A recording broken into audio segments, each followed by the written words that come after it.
Olá pessoal, tudo bem? Vamos lá então para mais uma aula, né? Bom, na aula anterior a gente estudou um resultado absolutamente essencial, né? Que era basicamente aquele resultado que falava para a gente que, dada uma função mensurável e não negativa, então sempre era possível você criar uma sequência de funções simples que convergiam crescentemente para essa função, ok? Essa convergência ela se dava quase sempre, né? E você também sabia que, aliás, essa convergência se dava pontualmente, né, para todo elemento do domínio, e também a gente viu como resultado auxiliar, como resultado adicional, que também essa convergência ela acontecia uniformemente em todo subconjunto de x onde a f era uma função limitada. Tudo bem? Então tudo isso daí a gente já viu na aula passada, né? E agora a gente vai prosseguir, ainda com esse assunto de funções mensuráveis, para logo a gente entrar em integração de funções negativas, tá? Então vamos primeiramente aqui fechar o assunto da aula passada, que era quando a gente estava estudando funções mensuráveis. Tudo bem, pessoal? Bom, então eu começo falando o seguinte. Bom, em várias situações a gente vai perceber que vai ser interessante a gente identificar funções que sejam iguais μ quase sempre. Do que é que eu estou falando? Estou falando da seguinte coisa, olha, quando a gente está trabalhando com teoria da medida, é muito comum a gente não ter informação a respeito dos objetos pontual em todos os elementos de x, tá certo? Em todos os elementos do conjunto, do espaço de medida em questão. Mas sim, apenas, entre aspas, né? Mas é comum você ter informação, é comum você ter informações acerca da validade ou não de certas propriedades em cima de pontos que pertencem a um conjunto que, embora não seja todo mundo, ele tem medida total, ou seja, o complementar dele tem medida nula, ok? Então, em particular, entre esse tipo de informação do qual eu estou falando, a gente pode falar de funções, né? Então, imagina que você tem duas funções. Às vezes você não sabe se a função f é igual à função g para todo x pertencente ao domínio, ok? Mas você muitas vezes consegue saber se essa função f é igual a uma certa função g para todos os x que pertencem a um conjunto cujo complementar tem a medida nula, ok? Vamos lembrar que quando uma certa propriedade em um espaço mensurável ela vale para todo mundo, exceto possivelmente em um conjunto de medida nula, a gente diz que essa propriedade ela vale quase sempre, ou μ quase sempre, quando a gente quiser deixar explícito a respeito de que medida que a gente está considerando, tá bom? Então, desse ponto de vista, né, é natural que vale a seguinte implicação. Então, veja, imagina que o que a gente gostaria muito que fosse verdadeiro é o seguinte, imagina que você saiba que duas funções elas coincidem em μ quase sempre. Ou seja, para todo x pertencente a um conjunto cujo complementar tem medida nula, você sabe que f de x é igual a g de x, ok? E imagina que você também tem a informação de que f é uma função mensurável. Ora, o que nós gostaríamos que valesse era que, se a f é igual a g μ quase sempre, e se a f é uma função mensurável, então nós gostaríamos que g fosse uma função mensurável. Isso daí seria muito útil, tá? E a gente vai perceber, pessoal, na verdade, a utilidade desse tipo de afirmação quando a gente for estudar um pouquinho do espaço L1, tá? Que é o espaço das funções mensuráveis que são integráveis na potência 1. Beleza? Na verdade, a gente vai ver que os elementos de L1 a gente pode enxergá-los não como funções, mas sim como classes de equivalências de funções, onde essa relação de equivalência é justamente que duas funções são equivalentes se elas são iguais μ quase sempre, tá? Mas para que isso daí faça sentido, é necessário que a gente não precise ter, é preciso que a gente não possa correr o risco de você ter duas funções que são iguais μ quase sempre, onde uma delas é mensurável e a outra não é mensurável, ok? Isso a gente não quer. Então o que a gente gostaria muito era que valesse essa implicação aqui, ok? Ou seja, se a f é mensurável e a f é igual a g μ quase sempre, então a g também é mensurável. É o que nós gostaríamos que valesse. Bom, como a gente vai ver agora, isso até acontece, mas nem sempre. Isso acontece de fato quando a medida μ em questão ela é completa, ok? Então sempre que você tem μ uma medida completa, se você tem duas funções iguais μ quase sempre, então ou ambas são mensuráveis ou ambas não são mensuráveis, ok? Então esse é o conteúdo aqui dessa proposição, né? Proposição 3.11, que fala o seguinte. As seguintes implicações, elas são verdadeiras se e somente se a medida μ é completa. Ou seja, se μ é completa, vale essa sentença que está escrito no item A e também vale a sentença que está escrito no item B, tá certo? E Se você tem a sentença válida no item A, então essa medida é completa. E se você tem essa sentença válida no item B, então a medida Mi também é completa. Ok? É isso daí que a gente está enunciando. O que que fala na proposição? O que que fala no item A e no item B? Então aqui, olha, as implicações A, essa implicação A fala o seguinte: se f é mensurável e f é igual a g mi quase sempre, então g é também uma função mensurável. Ok? Ou seja, funções que são iguais mi quase sempre, ou ambas são mensuráveis, ou ambas não são mensuráveis, desde que a medida mi seja completa. E, na verdade, isso é equivalente à medida mi ser completa. Ou seja, se para toda função mensurável, se para todo par de funções que são iguais mi quase sempre, onde a uma é mensurável, se isso implicar que a outra também é, então necessariamente a medida mi é completa. Ok? O item B, por sua vez, fala o seguinte: se você tem uma sequência de funções mensuráveis que converge mi quase sempre para f, ou seja, se para todo x pertencente a um conjunto cujo complementar é mensurável e tem medida nula, se for verdadeiro que fn de x converge para f de x, tá certo? E se você sabe que a sequência fn é mensurável, então isso implica que a função, que é o limite, também é mensurável. Ou seja, grosso modo é assim: limites mi quase sempre de sequências de funções mensurável é também uma função mensurável. Ok? A gente já viu, pessoal, que essa implicação ela é verdadeira desde que essa convergência que ela se dê sempre. Se você tem uma sequência de funções mensuráveis, ok? De tal forma que o limite dessa sequência é igual a uma certa função para todo x pertencente ao domínio, então, já que essa sequência é uma sequência de funções mensuráveis, o limite também é. Perceba que aqui a nossa hipótese é um pouco mais fraca. A gente está pedindo que essa sequência de funções mensuráveis convirja para f não para todo x pertencente ao domínio, mas apenas mi quase sempre. Ou seja, se isso acontecer para todo ponto que pertence a um conjunto cuja medida do complementar é nula, então desde que a medida mi seja completa, isso é suficiente para você poder afirmar que a função f é mensurável. E de fato isso daqui é equivalente à medida mi ser completa. Ok, pessoal?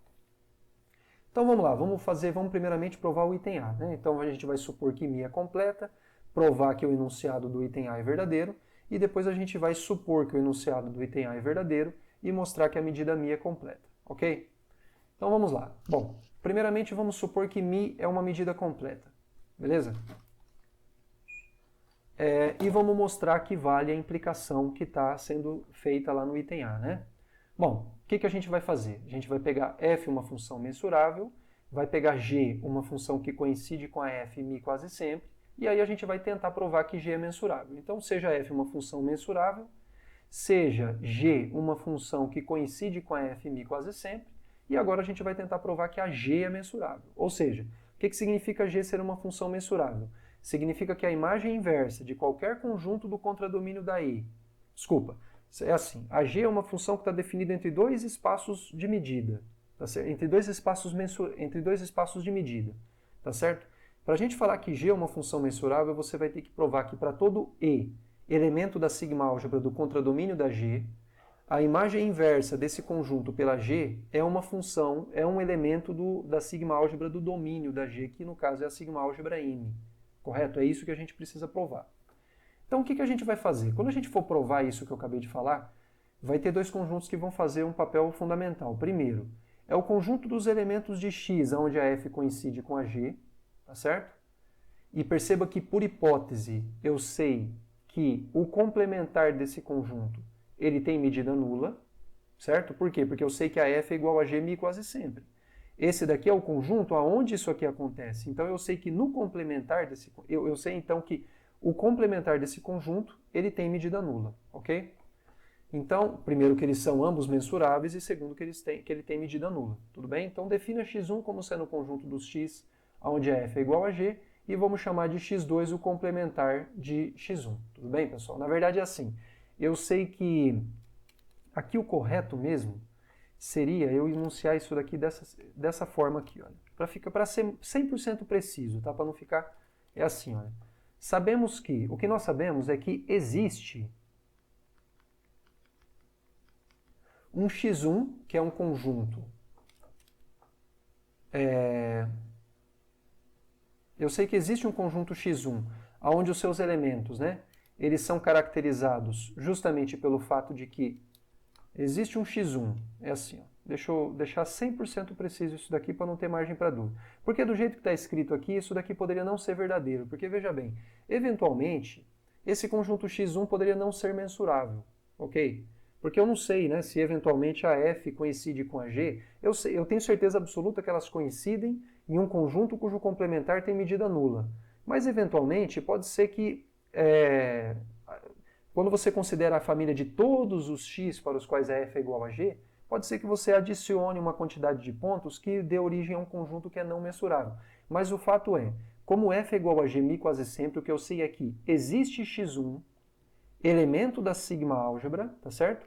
De tal forma que f de x é igual a g de x para todo x pertencente a x1. Isso é suficiente para mim. E além disso, eu sei que haja vista que f é igual a g quase sempre, então eu sei que existe um conjunto cujo complementar tem medida nula, e esse conjunto é o x1, de tal forma que a f coincide com a g lá dentro, e o complementar dele, que é o x2, ele é um cara que tem medida nula, tá? Então, perceba que, já que o x1 ele pertence a m, e o x2 é o complementar dele, então eu posso afirmar sem medo que, na verdade, tanto o x1 quanto o x2 são elementos de m, tá certo? E aqui também existe um x1 pertencente a m, tal que isso daqui acontece, e x2 igual ao complementar de x1, onde a medida de x2 é igual a zero. Ah, professor, eu não entendi muito bem. Veja, eu só estou usando o seguinte fato, pessoal. Veja, não é verdade que f é igual a g quase sempre? Sim, então por definição, eu sei que existe um conjunto cujo complementar tem medida nula, onde a f coincide com a g. A esse conjunto eu estou dando o nome de x1 e é só isso, ok? Existe um conjunto x1 cujo complementar tem medida nula, de tal forma que em x1 a f coincide com a g, tudo bem? Então o que eu sei? Eu sei que ambos esses conjuntos pertencem a m e que a medida do complementar de x1 é igual a zero, ok? Bom, então agora vamos provar que a g de fato é mensurável. Então a gente vai fazer o seguinte, pega E um conjunto mensurável, ou seja, pega E um elemento da sigma álgebra do contradomínio da g, tudo bem? Então o que acontece? Quando você for calcular g a menos 1 de E, que é a imagem inversa de E pela g, o que você sabe? Você sabe que o conjunto x maiúsculo, ele se escreve como sendo x1 unido com o seu complementar, que por sua vez é o x2. Então você pode separar esse conjunto aqui, g a menos 1, vou colocar aqui em cima, g a menos 1 de E, você pode escrever como sendo g a menos 1 de E interseção com x1 unido com g a menos 1 de E interseção com o complementar do x1, que por sua vez é o x2. Ok? Só que tem uma coisa, em x1, por definição, a g coincide com a f. Então, aquela porção do g a menos 1 que está dentro do x1 coincide com a f a menos 1 de E interseção com o x1. Por quê? Os caras que estão aqui dentro são elementos de x1 e que são tais que g deles pertence a E. Ora, mas em x1, g desses caras coincide com a f desses caras. Então esse cara que eu peguei também está em f a menos 1 de E interseção com x1. Ok? E aí a inclusão contrária você prova da mesma forma. Então é fácil ver que esses dois conjuntos aqui são iguais. É por isso que quando eu fui escrever g a menos 1 de E, a porção dele que intercepta o x1, eu coloquei justamente, no lugar de escrever g a menos 1 de E, eu já escrevi a f, porque é isso aqui que vai ser interessante para mim e de fato é verdadeiro. Tudo bem? Agora, a porção de g a menos 1 que está em x2, eu não posso falar nada a respeito disso. Por quê? Porque em x2 eu não tenho nenhuma informação se por um acaso a f coincide com a g. Pode até ser que coincida, mas eu não tenho essa informação, então não posso utilizá-la. Ok? O fato é, g a menos 1 de E é igual a essa união aqui. Agora, quando a gente para pensar, veja bem, eu estou supondo, pessoal, que a medida μ é completa, e eu vou ter que usar essa hipótese em algum lugar. Ok? Então, observa uma coisa, como μ é uma medida completa, então, o que acontece? Veja bem, perceba que g a menos 1 de E, o que eu gostaria era que esse fosse um subconjunto de M, beleza? E, haja vista que μ é uma medida completa, então, se eu escrever esse conjunto como sendo um conjunto da forma um elemento de M unido com um subconjunto de M que tem a medida nula, pela definição de completamento de medida que a gente viu algumas aulas para trás, a gente percebe que esse elemento vai ser um elemento da sigma álgebra M, haja vista que μ é uma medida completa. Lembre-se, o que é uma medida completa? É uma medida cujos elementos, cuja sigma-álgebra, que é o domínio dela, tem a seguinte propriedade. Todo subconjunto de um conjunto de medida nula é mensurável, ok? Pois bem, eu tenho aqui, olha só, esse cara aqui, ele é um elemento de M. Como é que eu sei que ele é um elemento de M? Porque a F é mensurável por hipótese. Esse cara aqui também é um elemento de M, porque eu estou supondo isso. Eu peguei um x1 que pertence a M. Agora, esse cara aqui, eu não sei se ele está em M de cara, eu não tenho certeza, mas o que eu tenho certeza é que ele está contido em x2, e x2 tem medida nula. Ora, mas eu sei que, já que a medida μ é completa, todo subconjunto de conjuntos de medida nula pertence à sigma-álgebra. O que isso significa? Pelo fato de que isso aqui é um subconjunto de um conjunto de medida nula, então eu tenho certeza absoluta que esse conjunto também pertence a M. E é isso que está escrito aqui, ora, como μ é completa, segue que G a menos 1 de E pertence a M, por quê? Porque a primeira parcela, digamos assim, da união já pertencia a M, e a segunda é um subconjunto de x2, onde x2 tem medida nula. Logo, esse cara aqui, ele também pertence a M. Eu só sei disso por conta da medida ser completa. Se a medida não fosse completa, poderia muito bem ocorrer disso aqui não estar contido em M, não pertencer a M, tá? Mas ele está. Logo, o que a gente provou? Que todo elemento da sigma-álgebra, a imagem inversa de todo elemento da sigma-álgebra do contradomínio da G pela G é um elemento da sigma-álgebra no domínio da G, ou seja, por definição, a função G é mensurável, ok? Bom, então a gente provou que se μ é completa, o enunciado do item A vale. Agora vamos provar a recíproca, ou seja, vamos provar que se a implicação que está enunciado no item A vale, ou seja, se sempre que você tiver duas funções que são iguais μ quase sempre, onde uma é mensurável, se isso implicar que a outra também é, se isso vale para todo o par de funções que vocês possam definir que satisfaçam essas propriedades, então vamos tentar provar que a medida μ é completa, ok?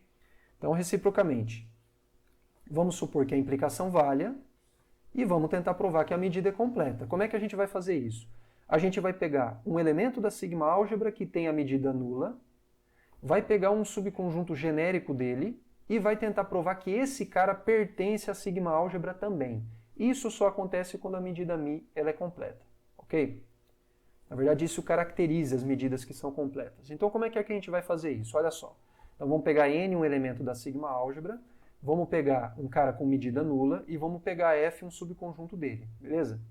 E aí eu vou definir duas funções. Eu vou definir a função identicamente nula, vou chamar de F, e vou definir a função característica do conjunto F, vou chamar ela de G, de F maiúsculo e vou chamar ela de G.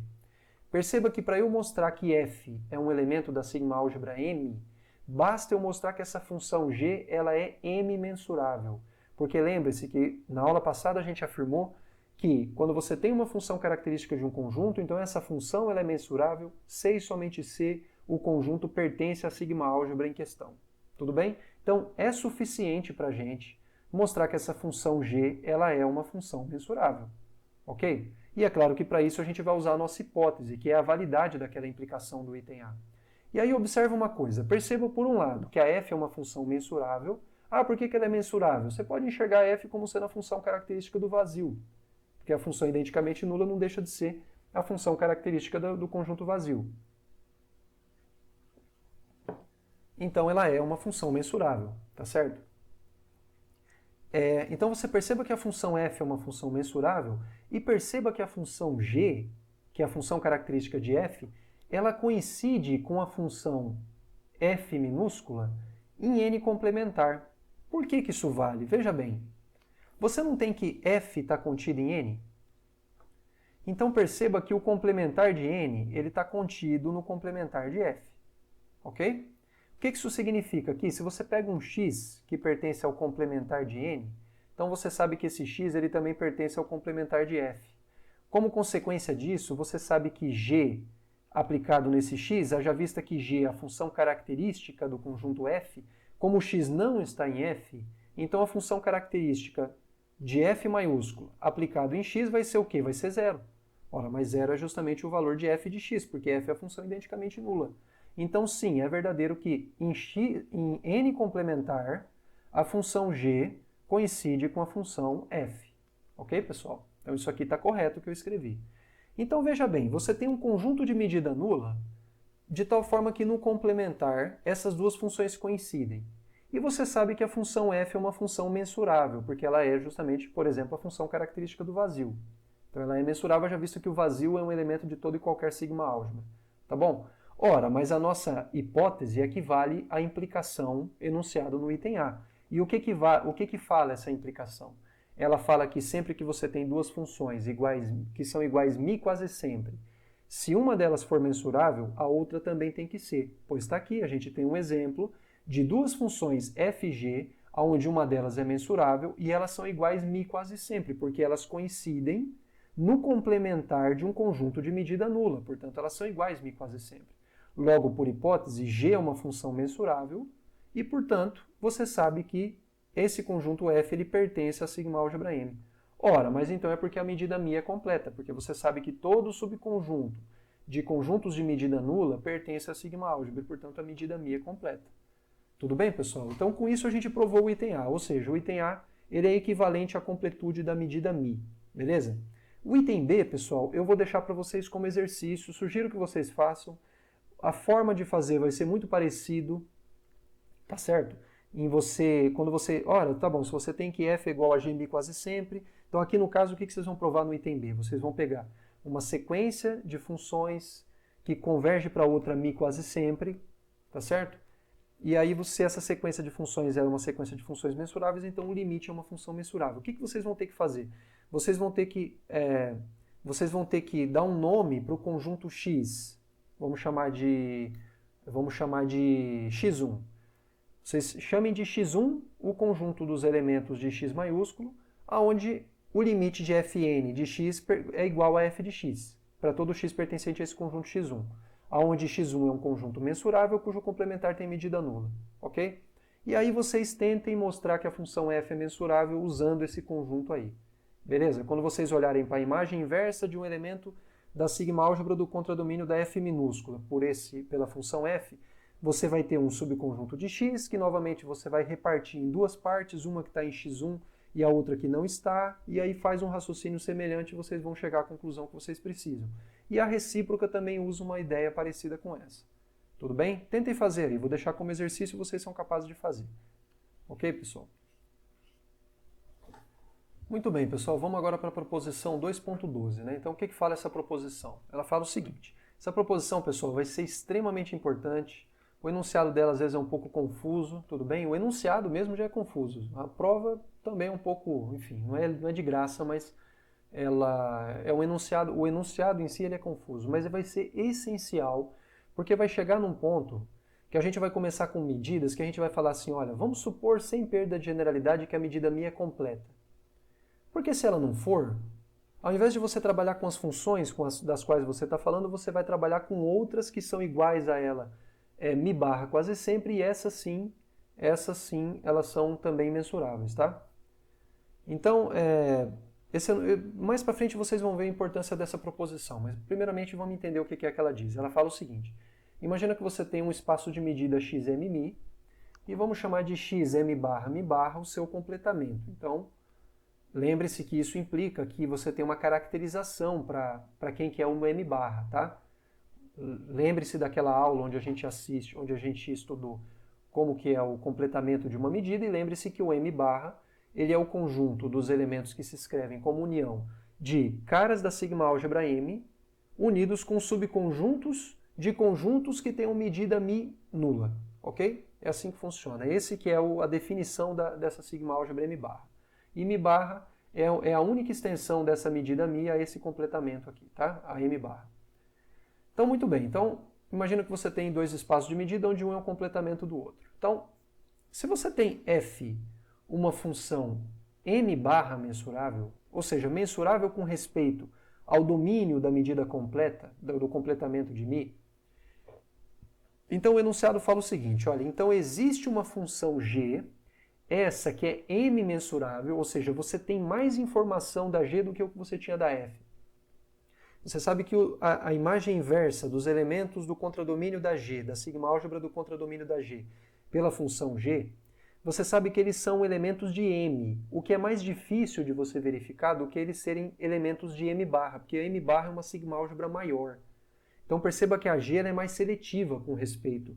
Você tem mais controle dos subconjuntos do contradomínio, tá certo? Então, vou repetir. Se você tem f uma função m barra mensurável, então existe uma função m mensurável que coincide com a f mi barra quase sempre. Ou seja, a menos de um conjunto de medida mi barra nula, essas duas funções elas coincidem. Ou seja, elas são quase iguais, basicamente. A menos de um conjunto que tem a medida mi barra nula, para toda função m barra mensurável, você sabe que existe uma função m mensurável que coincide com ela, ok? A menos de um conjunto de medida mi barra desprezível. Tudo bem, pessoal? Então, veja, a gente vai querer provar isso para toda função f m barra mensurável. Como que a gente faz essa demonstração? Bom, vamos ficar atentos a isso, porque vai ser muito comum no nosso curso, nas demonstrações, a gente fazer seguindo o roteiro que eu vou passar para vocês aqui. É assim, você quer provar que funções mensuráveis têm uma certa propriedade. É muito comum a gente fazer assim, olha, provar de cara para funções mensuráveis é difícil. Mas como as funções mensuráveis elas são limites de funções simples, a grosso modo, então, usando esse fato, você pode provar a propriedade primeiro para as funções simples e depois usar esse fato para você provar que, na verdade, isso também vale para as funções mensuráveis.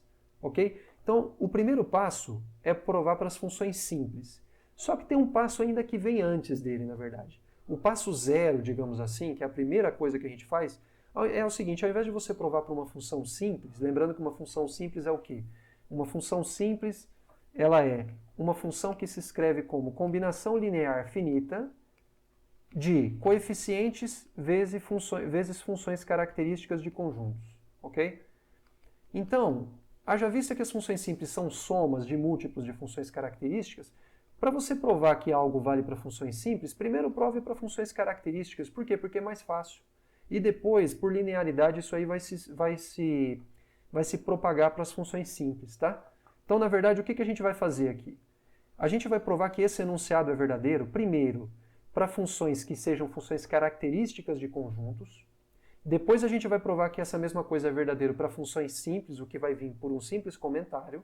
E depois a gente vai usar o fato de que toda função mensurável pode ser aproximada por uma sequência de funções simples. A gente vai usar o fato de que a propriedade em questão vale para todas as funções simples, para quando passar o limite, você ter que ir para funções mensuráveis quaisquer, isso daí também é verdadeiro. Tudo bem, pessoal? Então, muito bem.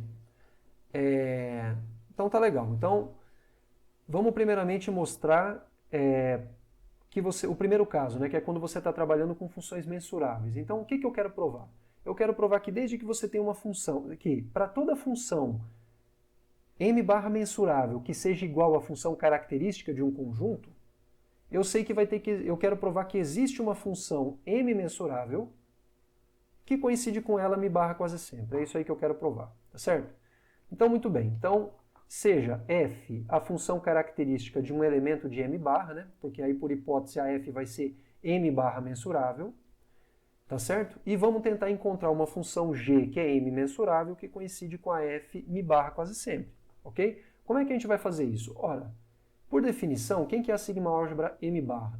Os elementos de m barra, por exemplo, E, se escreve como sendo uniões de elementos de m, que aqui eu estou denotando por f, unido com outro conjunto que é um subconjunto de um cara que está em M e que tem medida nula, certo? Então, já que o E pertence a M barra, eu sei que existe um elemento F de M e há um subconjunto de N, que é um elemento de M, que por sua vez o N tem medida nula, certo? E agora, eu pergunto agora o que acontece? Quem que vai ser o candidato a ser a função M mensurável que coincide com a G mi quase sempre? Ora, vai ser justamente a função característica desse conjunto aqui. Por quê? Observa uma coisa, pessoal. O E, ele é praticamente o F. A diferença entre o E e o F, digamos assim, que é esse conjunto A, mas esse A é um conjunto que, do ponto de vista da medida mi barra, ele é desprezível. Por quê? Porque ele tem medida nula, ele tem medida mi barra nula. Porque ele, por um lado, como ele é um subconjunto de um cara que é mensurável, então você pode tomar a medida mi barra dele. A medida mi talvez você não possa, mas a medida mi barra você pode. E como ele é um subconjunto de um cara que tem medida mi barra nula, porque como n pertence a m, mi barra de n é a mesma coisa que mi de n, tá? Então eu sei que o mi barra de A também é zero. Ou seja, a diferença entre o E e o F é um conjunto de medida mi barra nula. Então realmente parece que isso daqui vai ser verificado para essa função f e para essa função g aqui, certo? E por outro lado, essa função g, eu sei que ela vai ser m mensurável. Por quê? Porque ela é a função característica de um elemento da sigma álgebra m. Então, basicamente o que eu vou fazer é pura e simplesmente, digamos assim, comprovar que realmente essas funções f e g elas cumprem o que está aqui na tese, só isso. Então, por um lado, pertence aqui a função g. Perceba que a função g ela é igual a f mi quase sempre, e mi barra quase sempre, desculpe, por quê? Ora, perceba que a função f ela é igual à função g em A complementar. E o A tem medida nula, tá certo? Ela tem medida mi barra nula. Por que o A tem medida mi barra nula? Novamente eu digo, como n tem medida nula, e o A é um subconjunto dele, e o A pertence a m barra, então como toda medida ela é monótona, como o A está contido em n, então a medida de A é menor ou igual do que a medida de n, mas a medida de n é zero, então a medida de A também é zero. Então perceba que, se realmente f for igual a g no complementar de A, então vai ser verdadeiro que a f coincide com a g mi barra quase sempre, porque esse conjunto aqui tem medida mi barra nula, correto ou não? Tá certo? E realmente, perceba que a f coincide com a g em A complementar. Por quê? Se você pega um cara que está em A complementar, ou seja, se ele não está em A, você tem duas hipóteses com respeito a ele. Ele pode estar em F e pode não estar em F. Ora, se ele estiver em F, então você sabe que, por um lado, a função f, minúscula, por conta de ser função característica de e o f maiúsculo ser um subconjunto de e, então eu sei que a f de x vai ser igual a 1. Tá certo? Por quê? Porque esse x pertence a e. Então eu sei que f vai ser igual a 1. Por outro lado, como g é a função característica de f, se o x está em f, obviamente o g também é igual a 1. E, portanto, você vê que a f coincide com a g se você não está em A e está em F. A outra possibilidade é você não estar em A e também não estar em F. Ora, mas se você não está em A e também não está em F, então, por um lado, você sabe que a g é igual a zero, g de x é igual a zero. Aqui eu escrevi g, mas é g de x, tá, pessoal? Aqui também é f de x. Por que g de x é zero? Ora, porque a função g é a função característica de f. Se o x não está em f, g dele é zero. Por outro lado, pessoal, como o x ele não está nem em A e nem em F, então ele está no complementar de E. E se ele está no complementar de E, a função f dele também dá zero. Então, portanto, realmente a f também dá zero. Ou seja, de fato isso aqui é verdadeiro, tá? A f coincide com a g em A complementar e, portanto, elas são iguais mi barra quase sempre. Por outro lado, pessoal, a função g ela é uma função m mensurável. Por quê? Porque ela é a função característica de um elemento da sigma álgebra m. Então, ou seja, o que a gente provou? Se você tem uma função simples, que ela é m barra mensurável, então existe uma função m mensurável que coincide com ela mi barra quase sempre, ok? Então, para o caso particular em que a função f é uma função simples, está provado. Agora, desculpa, não é para uma função simples. Quando a função f é uma função característica de um conjunto, está demonstrado, ok? Agora, quando você tem que a função f é uma função simples, perceba que o resultado segue diretamente do primeiro caso. Por quê? Quando você tem que a f é uma função simples, você sabe que a f vai ser somatório de aj vezes funções características de ej, tá? Se essa função ela é uma função, para essa função ser uma função m barra mensurável, é necessário que cada um desses ej's pertença a m barra. Então, você vai encontrar para cada uma dessas funções uma função g, que é m mensurável, que coincide com essa daqui, mi barra quase sempre. Ok? E aí, no final das contas, a função g que você vai considerar vai ser justamente somatório de aj vezes a função característica daqueles fj's, onde os fj's são os subconjuntos cuja função característica é justamente igual a g. Então, essa daqui vai ser uma função m mensurável que vai coincidir com a f mi barra quase sempre. Ok? Então, basicamente, por que eu nem provo? Porque vocês, usando o item 1, vocês fazem de uma maneira trivial o item 2. Tudo bem? Depois vocês pensem sozinho aí, mas basicamente é isso. Só faltaria escrever isso daí, tá? Pois bem, agora a gente vai fazer para o terceiro caso, que é o caso genérico, e é atrás disso que a gente está indo, né? Ou seja, a gente quer provar que para funções mensuráveis em geral, quando você tem uma função m barra mensurável, então existe uma função g que é m mensurável, que coincide com a f m barra quase sempre, ok? Então como é que a gente faz? Na verdade é assim. Primeiramente aqui, pessoal, a gente supõe que a função f ela é uma função... Na verdade aqui eu deveria ter escrito aqui no comecinho o seguinte, olha, suponhamos sem perda de generalidade que a função f é uma função não negativa, ok? Suponhamos sem perda de generalidade que a f é uma função não negativa. Por quê? Se ela puder mudar de sinal, você escreve ela como sendo parte positiva menos parte negativa, aplica o resultado que eu estou provando para a parte positiva, aplica o resultado que eu estou provando para a parte negativa, tá certo? E aí você vai chegar no resultado, porque você vai chegar numa função g que vai ser igual a g mais menos g menos, onde g mais é aquela função que é m mensurável, que coincide com a f mais mi barra quase sempre, e g menos é aquela função que é m mensurável, que coincide com a f menos mi barra quase sempre, ok? Então, sem perda de generalidade, a gente pode supor que a função f é não negativa. Ok, pessoal? E assim sendo, o que acontece? A gente faz o seguinte. Você vai fazer o seguinte, olha, então, vamos supor sem perda de generalidade que a função f é uma função mensurável não negativa. Ok? Bom, todas as funções não negativas mensuráveis, para todas elas você sabe que existe uma sequência de funções simples que convergem crescentemente para elas. Uma sequência de funções simples que converge pontualmente e crescentemente para elas. Ok, pessoal? Então perceba uma coisa.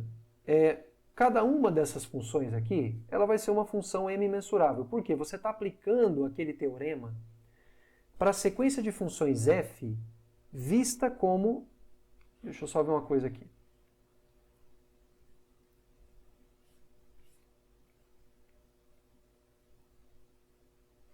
Aqui é m barra mensurável, estava errado.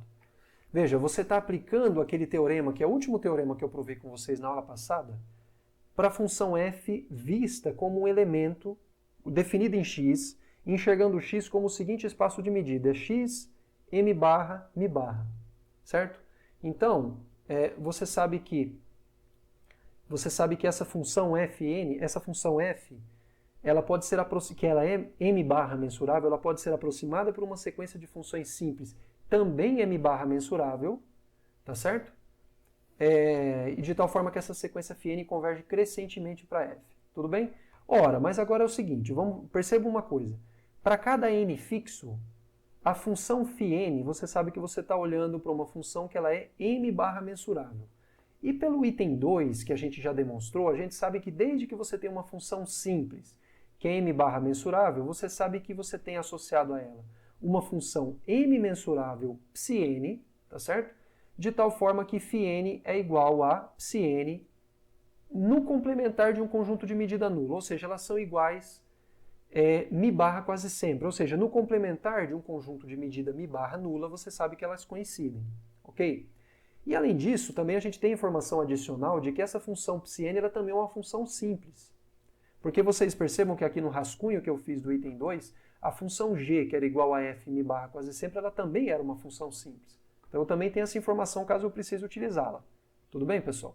Ora, então já que eu sei que para cada n fixo existe uma função psi-n, que é m mensurável, que coincide com a φn mi barra quase sempre, então eu sei que existe um conjunto en, que é m barra mensurável, que tem a medida nula, de tal forma que no complementar dele a função φn coincide com a psi-n. Beleza? O que acontece? Perceba, esse conjunto aqui, esse conjunto En, ele é um conjunto m barra mensurável, ok? E ele tem medida nula. Quando você olha para a união de todos eles, quando você olha para a união dos Ens, você sabe que esse conjunto aqui, como você está com uma união enumerável de conjuntos de medida nula, você sabe que a medida mi barra dele também é nula. Tá certo? Você sabe que a medida, porque você sabe que, em particular, essa medida é subaditiva, né? Então vale o seguinte, essa mi barra desse cara é menor ou igual do que o somatório das medidas mi barra de EN, que por sua vez vai ser igual a zero, porque todos os elementos aqui dessas parcelas são zero, tá certo? Então você sabe que a medida mi barra de EN, da união dos ENs é igual a zero. Ora, mas você sabe que a união dos ENs, ele é um elemento, a união dos ENs, ele é um elemento da sigma álgebra M barra. E você sabe que todos os elementos dessa sigma álgebra aqui, em particular a união do EN, eles se escrevem como sendo a união de um elemento de M com um cara, tá certo? Onde esse cara está contido no outro cara que pertence a M e a medida de B é zero. Todo mundo da sigma álgebra M barra ele se escreve como sendo um elemento de M unido com um subconjunto de um conjunto de medida mi nula. Correto? Ora, então se você for parar para ver, haja vista que a medida mi barra desse cara vai ser igual à medida mi barra desse cara aqui, tá certo? Como isso aqui é zero, então esse conjunto N aqui ele também vai ter que ter medida nula. Por que você sabe disso? Porque você sabe que a medida dessa união aqui, ele é zero. E o N é um subconjunto dessa união. Então o conjunto N, ele também tem medida mi nula. Tá certo ou não? Eu sei que ele está em M, eu sei que a medida mi barra dele é nula, mas para os elementos de M a medida mi barra e a medida mi coincidem. Então eu sei que a medida mi de N é nula. Por isso que eu afirmei o que está escrito aqui em cima. Então, seja N, por isso que eu sei que existe um N pertencente à sigma álgebra, cuja união dos ENs está contido em N, tá certo? E cuja medida do N é nula. Beleza? E a justificativa está aqui, esse rascunho aqui. Então, pessoal, agora sim, finalmente, vamos definir quem que é a função g, que vai ser uma função m mensurável que coincide com a função f mi quase sempre. Mi barra quase sempre, desculpa. Como é que eu vou definir a função g? A função g é definida da seguinte forma, vai ser o limite desse produto aqui, olha, é o produto da função característica do complementar de n por essa função psi-n, onde psi-n, lembrando, é aquela função que coincide com a função φn, mi barra quase sempre, onde psi-n é uma função m mensurável, ok? Então, por que essa função... Então, vamos só olhar aqui como que, na definição da g, como é que fica, olha só. G de x aplicado num elemento de... Veja, como é que quem que é g de x? Aqui o correto, pessoal, o correto mesmo seria eu escrever seria eu escrever aqui g de x igual a função característica de n complementar aplicada em x vezes psi-n de x. Esse que seria o correto, mas para economizar giz, né, ou para economizar a tela do computador, eu não escrevo isso, tá? É só para vocês saberem. Então, observa uma coisa. Quem que é, no caso, a função g? Perceba, quando você aplicar g em um elemento de n, essa função vai dar zero, né? Porque quando você calcular a função característica de n complementar em x que está em n, vai dar zero. Então vai ser zero vezes alguma coisa que dá zero. Quando você calcula o limite, também vai dar zero. Ok? Então é fácil ver que nos elementos de n, a função g se anula. Por outro lado, quando você tem um elemento que não está em n, então essa função característica nele vai dar 1, e portanto a g coincide com o limite da psi-n de x. Beleza? Bom, o que acontece? Perceba que, por um lado, a função g ela é uma função mensurável. E por que ela é uma função mensurável? Porque ele é o limite de funções que são m mensuráveis. E por que são funções m mensuráveis? Essas funções aqui, ó, ambas são funções m mensuráveis. A psi-n é, porque ela foi escolhida dessa forma, e a função n, né, como ela pertence a m, a sigma álgebra m, o complementar dela também pertence, e, portanto, a função característica do complementar também pertence. Portanto, portanto, a função característica do complementar pertence a m também. Ok? Por esse motivo, você está trabalhando com o limite de uma sequência de funções mensuráveis. E, portanto, a g é uma função mensurável. Ok? Então, por um lado, g é uma função mensurável. Por outro lado, perceba que a g coincide com a f no complementar de n. Por quê? Porque se você não está em n, a g coincide com o limite de psi-n, mas você perceba que no complementar de n, e lembrando que o n ele é um conjunto que inclui a união desses caras aqui, quando você está no complementar de n, perceba que você também está dentro do complementar desse cara aqui, olha. E no complementar dessa união, você vai estar justamente na interseção dos complementares de cada um dos ENs. E nesse conjunto, você sabe que a sua psi-n coincide com a φ-n. Por esse motivo que você sabe que a G coincide com a F-n complementar. Tudo bem? Então, tentem fazer essa conta vocês aí, mas basicamente eu expliquei como é que funciona, tá? Aí vocês tentem fazer essa continha direitinho, por que realmente a G coincide com a F no complementar de N. Ok? Mas é só fazer o que eu acabei de falar. Ok? Muito bem, pessoal, vamos tratar agora de um outro assunto. Na verdade, a gente está progredindo no sentido de calcular a integral de uma função com respeito a uma medida, tá certo? Esse que é o nosso objetivo, né? Bom, eu já adiantei para vocês aí na aula passada, né, quando eu fiz um apanhado a respeito disso, eu já falei para vocês que primeiro a gente vai definir integral de funções não negativas, para depois a gente, de fato, trabalhar com integrais de funções quaisquer, para depois, finalmente, a gente definir integrais de funções complexas. Ok? Então, o primeiro passo é a gente trabalhar com integração de funções não negativas. Bom, o processo de integração, independente de qual seja, ele sempre se resume a um processo de aproximação. Você vai ter que aproximar essa integral, a integral da função que você está querendo considerar, por integrais de funções que você saiba calcular. Grosso modo é isso. Isso acontecia tanto com as integrais de Riemann, quando você aproximava as integrais por somas de áreas de retângulos, né, construídos adequadamente, e também vai acontecer aqui, tá certo? Então imagina que você tenha xm, um espaço de medida, e vamos definir o conjunto das funções que são candidatas a serem integráveis, ou seja, que são funções que você pode tentar calcular a integral delas. Na pior das hipóteses, o que vai dar mais infinito, mas você pode tentar calcular a integral delas, ok? Então a gente vai chamar de L+, esse L maiúsculo mais, como sendo um espaço de funções, então você percebe que os elementos de L+, são funções, que são justamente funções mensuráveis definidas de x em 0 mais infinito. Então, são funções reais estendidas, que são não negativas e mensuráveis, ok? Muito bem, então, para a gente definir o que é a integral de uma função mensurável, a gente precisa dar um passo atrás e primeiro definir o que é a integral de uma função simples, porque isso sim é muito mais fácil fazer, ok? Então, vamos considerar que φ é uma função simples, cuja representação estándar é dada dessa forma, tá certo?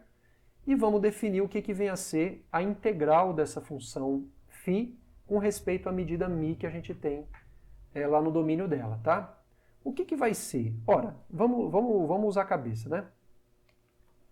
A representação estándar de φ é o quê? Somatório de AJ vezes função característica de EJ. Então é como se o gráfico da função φ, ela fosse assim, ó, mais ou menos, né? Ela vai ser o quê? Uma função, tipo uma função escada, né? Alguma coisa assim. Tem um pedaço aqui, depois tem um pedaço aqui. Eu sei que ela é não negativa, tá? Porque ela está em L+. Mas ela é alguma coisa assim. Ora, o que faria sentido eu chamar de integral dessa função com respeito à medida μ? Ora, o que faria sentido é eu fazer o seguinte. Eu calculo a área desse... Eu vou calcular a área desse retângulo. Qual que é a medida desse retângulo? É a área da base, faz de conta que esse daqui é o conjunto E1. Faz de conta que esse daqui é o conjunto E2. Esse daqui é o conjunto E3. E esse daqui é o conjunto E4. Ok? O que faria sentido? Eu calculo... Deixa eu só traçar umas linhas auxiliares aqui. O que faria sentido, né? Ora, o que faria sentido é o seguinte. Eu calcular a área desse retângulo de base em E1 e a altura igual a A1, porque esse daqui perceba que esse daqui é a primeira parcela, digamos assim, então é A1 vezes característica de E1, tá? Depois eu somo esse valor, né, que é a área desse retângulo, com a área desse outro retângulo, que por sua vez vai ser o quê? Medida da base, que é medida de E2 vezes a altura é o quê? A2. Depois eu vou somar a área desse retângulo, cuja você pode encontrar da mesma forma, na verdade, a medida desse retângulo, e depois eu somo a medida desse retângulo aqui. Esse valor total eu vou chamar de integral de φ com respeito a μ, tá? Então é por esse motivo que quando você calcula tudo isso que eu falei, você vai fazer o quê? Você está fazendo o somatório de AJ vezes a medida de cada um dos conjuntos EJs em questão.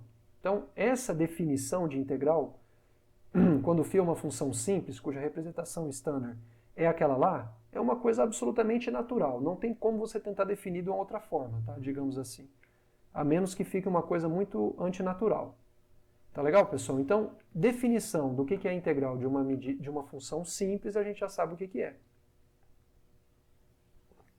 Só que tem uma coisa, na hora de você fazer essa conta, esse produto aqui, se por um acaso um desses conjuntos EJs ele tiver medida infinita, e se calhar dessa constante, desse coeficiente AJ ser igual a zero, no meio dessa soma você vai ter uma parcela que é da forma zero vezes mais infinito. A gente sabe que isso é uma indeterminação matemática. Agora eu pergunto para vocês, se você tem que o EJ tem medida infinita, tá certo? E você sabe que o AJ é zero, eu pergunto, faria sentido imagina então que a minha função ela tem ainda o conjunto E5, que é esse conjunto aqui, olha. E eu sei que o coeficiente A5 é igual a zero. Então eu pergunto para vocês, faria sentido essa parcela dar alguma contribuição na integral? Não, porque de fato o retângulo, entre aspas, que ele define coincide simplesmente com o conjunto em questão que não tem área, basicamente. Porque a medida da base vezes a altura é zero, então é para dar zero. Concorda? Então é por isso que a gente convenciona que zero vezes mais infinita é igual a zero nessa expressão. Porque quando você tiver um conjunto que tem a medida infinita associado a um coeficiente que é zero, você não quer que ele contribua na hora de você calcular a integral. E para isso é necessário que você convencione que zero vezes mais infinito dê zero. Então não estou falando que daqui para frente sempre vocês têm que adotar que zero vezes mais infinito é zero. Isso continua sendo uma indeterminação matemática. Mas para que a gente possa definir dessa forma, sem ter que colocar onde a J onde essa representação é uma representação onde a J é sempre diferente de zero, para que a gente não tenha que colocar essa observação artificial, a gente convenciona apenas aqui que zero vezes, quando for fazer essa conta, que quando você tiver zero vezes mais infinito, isso aqui dá zero. Ok? Só isso. Não é uma coisa tão complicada, né? Bom, algumas observações. Perceba que quando tiver claro com respeito a qual medida você está integrando, ou seja, quando tiver óbvio, né, a medida μ que está definida na sigma álgebra M, que por sua vez está definida no domínio da função, quando tiver claro com respeito a qual medida você está integrando, você não precisa colocar a integral de φ de μ, basta colocar a integral de φ, tá certo? E quando você quiser deixar claro com respeito a qual variável você está integrando, então você escreve dessa forma aqui, olha, você escreve integral de φ de x vezes com respeito a dμ em x. Então isso é para deixar claro que a variável de integração é x. Isso vai ser muito útil, pessoal, porque em determinado momento a gente vai começar a trabalhar com integrais de funções de duas variáveis, onde a gente vai integrar apenas com respeito a uma delas. Então vai ser importante, às vezes, você deixar claro com respeito a qual variável que você está integrando. Tudo bem, pessoal? Ou seja, com respeito a qual variável qual que é de fato a variável da função que você está integrando. Ok? Bom, então a gente já definiu o que vem a ser a integral de uma função simples, ok? Bom, então agora a gente vai definir o que vem a ser a integral de uma função simples, calculado em cima de um subconjunto mensurável do domínio, tá?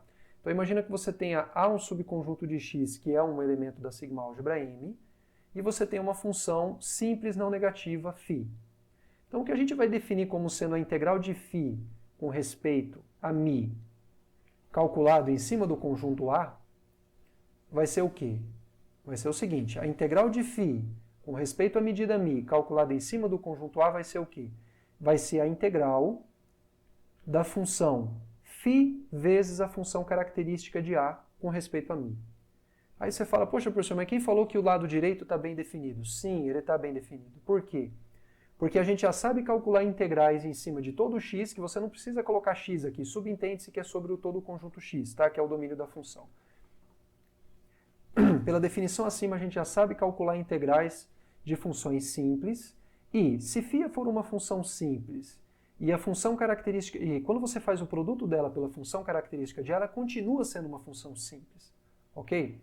E ela é uma função mensurável ainda, também é um elemento de L+, porque se A está porque o meu A é um elemento da sigma álgebra. E por que esse produto aqui é uma função simples? Ora, se você imaginar que a representação standard de φ é somatório de AJ vezes função característica de AJ, não é difícil vocês verem que quando você for calcular função característica de EJ vezes função característica de A, porque você percebe que você vai, usando a propriedade distributiva, multiplicar todas as parcelas de φ por essa mesma função, então sempre vai ter um termo dessa forma.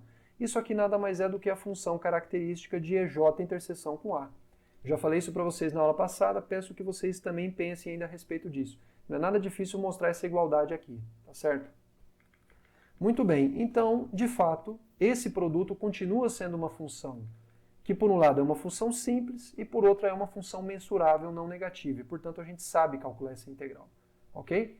E aí faz todo sentido isso, né, pessoal? Porque quando você olha para a função φ vezes a função característica de A, como a função característica de A se anula fora de A, é como se você não estivesse enxergando o comportamento da φ fora do conjunto A. Por isso que isso faz sentido realmente, porque quando você calcula essa integral, você está olhando única e exclusivamente dentro do conjunto A. Fora você não quer nem saber, porque independente de quem seja a φ, quando você fizer o produto com essa função, vai dar zero fora de A. Ok, pessoal? Muito bem, então a gente já definiu a integral, perceba, ainda desde um ponto de vista muito restrito, a gente nem definiu ainda o que é a integral de uma função mensurável, não negativa. A gente só definiu o que vem a ser a integral de uma função simples, não negativa, tudo bem? E mensurável, né? Pois bem, vamos ver então quais são as propriedades que essa integral que a gente definiu, ela satisfaz, ok? Então, para esse conceito de integração, ele satisfaz pelo menos 4 propriedades, que é o quê? Se você tem C um número não negativo, então a integral de C vezes φ é igual a C vezes a integral de φ, onde lembrando que φ para mim, bem como a psi que vai aparecer nas outras propriedades, vão ser funções em L+, simples, ok? São funções simples em L+. Então, se você tem uma constante não negativa, ela sai dentro da integral, ela sai para fora da integral. Depois, integral da soma é a soma das integrais, nada mais natural do que isso, né? Depois, se a φ é uma função menor ou igual do que psi, então as integrais delas respeitam essa mesma desigualdade, ou seja, a integral da φ é menor ou igual do que a integral da psi. Ok? Por outro lado, essa que é a mais bonita no meu modo de ver, e uma propriedade extremamente importante que vocês vão usar em exercícios, em outros teoremas, tá? Que é o seguinte, pessoal. Toda função simples, mensurável e não negativa, ela por si só define uma medida. Você pode enxergar uma função simples como sendo uma medida. De que maneira? Aqui eu não vou usar φ, tá? Porque na hora de eu provar que isso aqui é uma medida, eu vou ter que aplicar ni no vazio e torcer para zero, para dar zero, e a notação do vazio e dessa função, desse φ minúsculo, é muito parecida. Por isso que eu vou usar a função psi, que também é uma função simples em animais, para definir essa medida aqui. Então veja bem, essa aplicação aqui, pessoal, que é a aplicação ni, que sai da sigma álgebra M, chega em zero mais infinito, pega um elemento da sigma álgebra, né, que é um subconjunto mensurável de x, e leva em ni de A, que nada mais é do que a integral da função simples psi, em cima do conjunto A com respeito à medida mi, isso daqui é uma medida em M, ou seja, no final das contas, funções simples mensuráveis são fábricas de medida. Para cada função simples, mensurável e não negativa que você considerar, você tem uma medida associada a ela. Ok, pessoal?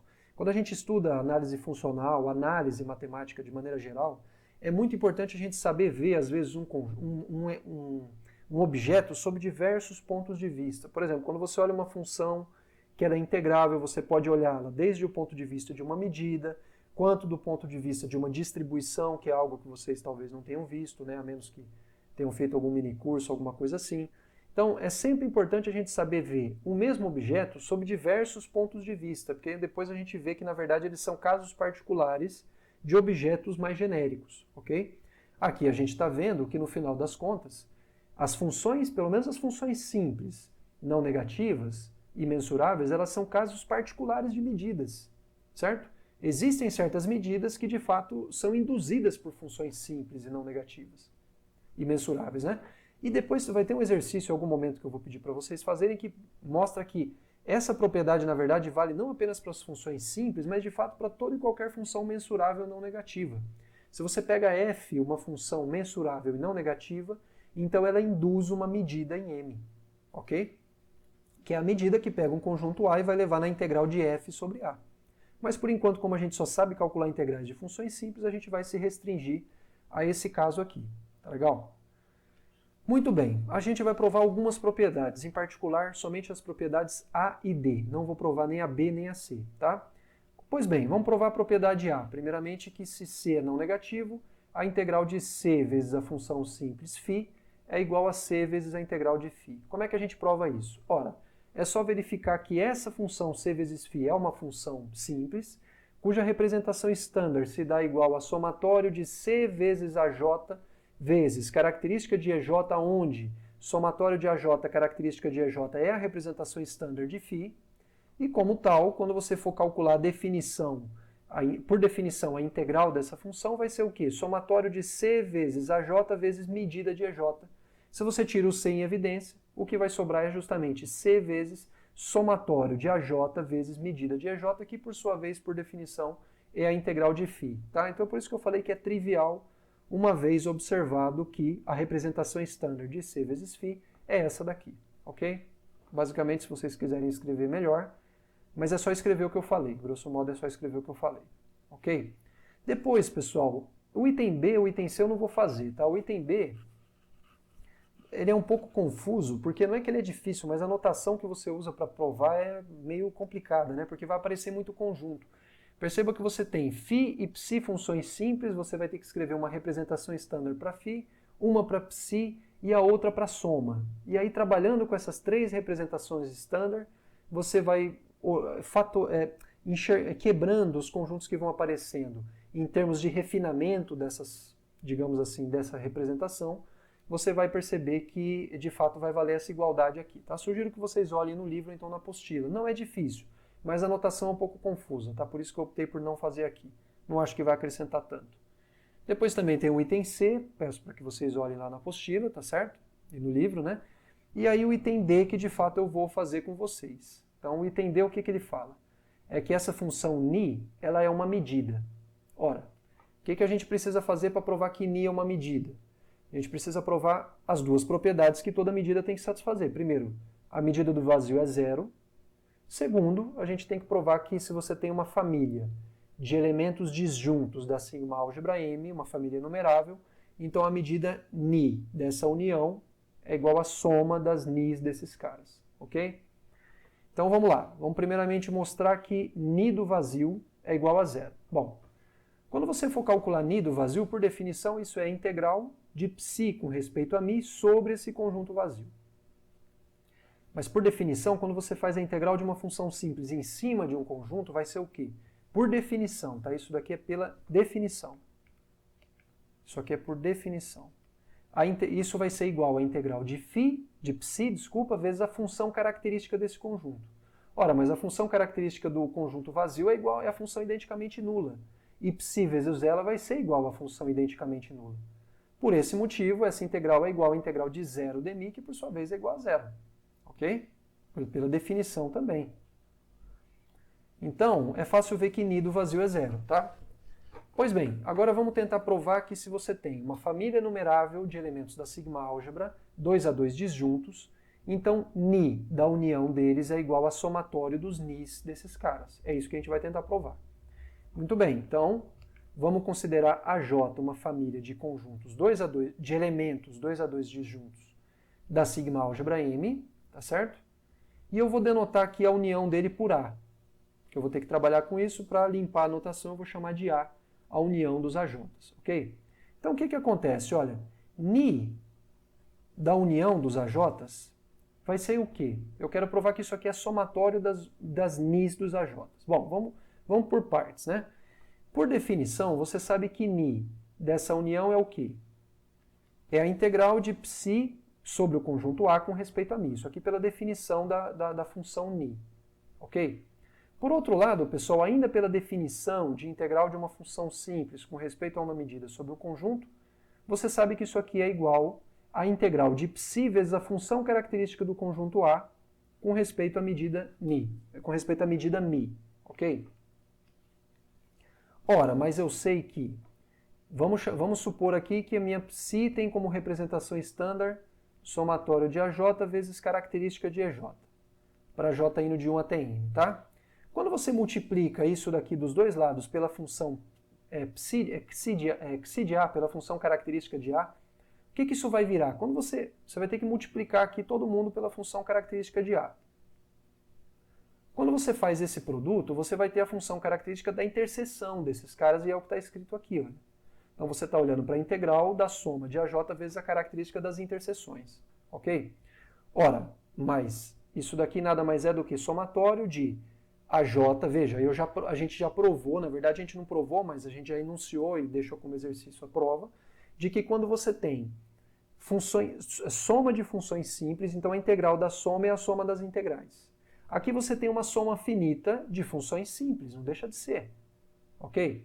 Então, pela validade do item B, você sabe que a integral dessa soma é igual à soma das integrais. É o item B que fala para mim que essa igualdade aqui é verdadeira.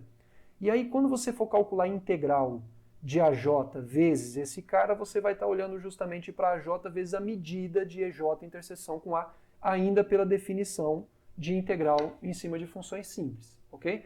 Então, por hora, o que a gente provou é que a medida da união dos AJs é o quê? A soma de AJ vezes as medidas de EJ interseção com A. Ok? Muito bem. Então, agora a gente vai fazer uma pausa, vou chamar de estrela essa expressão, e vou olhar para cada J como é que é essa parcela, como é que é esse cara aqui. Olha, para cada J eu vou olhar quem que é esse cara aqui.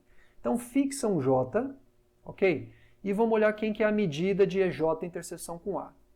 Bom, o que acontece? O meu A, quem que é por hipótese, né?